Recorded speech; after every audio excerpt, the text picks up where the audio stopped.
motivated you to join Anonymous? A couple of different things.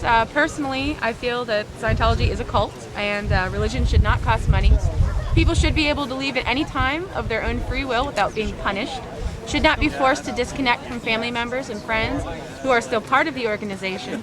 And really, enlightenment should not be something you put a price on. What religion do you follow? I am really not religious in any way. I would say I'm more loosely spiritual. There's a little bit of Buddhism in there, some Celtic wisdom, some Christian wisdom, some Jewish wisdom, just a little bit of everything.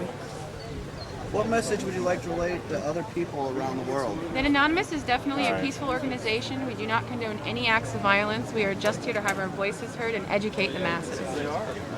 Do you think that Anonymous can dismantle the Church of Scientology through non-violent means? I really do. And I think personally that Scientology will do more to damage itself than we could ever do. The more Tom Cruise is on television and the more people start reading websites like Xenu.net and Xenu TV, I think they can educate themselves and very easily learn the truth about this organization. Does Anonymous have their sights set on any other targets in the future? As of right now, no. It's just singularly Scientology and at least getting them to reform some of their ways, or at the very least treat their members like human beings and not like numbers and bank accounts. With over 100,000 people in Clearwater and only roughly about 200 to 300 people that can make the protest, do you think it was an epic win? Maybe epic is more like the amusing internet term for it.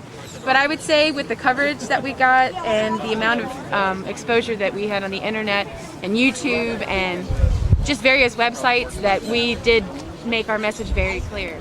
And it's not even just the 200 or so people in Clearwater. There are protests happening simultaneously all over the globe today. Are there more protests planned in the future? That I know of, no. It's possible. It's not something that we're going to say no to. But as of right now, Scientology is the only thing we're concerned about, and hopefully we can get them to at least reform their ways and not punish the people that want to leave, and perhaps do more like the free zone portion of Scientology and not charge their members to learn about the religion. The message that Anonymous has sent to the church via protests and such has a global impact, yet the church's numbers continue to grow. Why do you think that is? Actually, a lot of the numbers that the Scientologists give you are false. They include anybody that's ever even signed up for the book or been to the first auditing session as a Scientologist. And on the internet, there's a whole lot of documentation and evidence to suggest that the number of people that they quote as being Scientologists is very far from correct.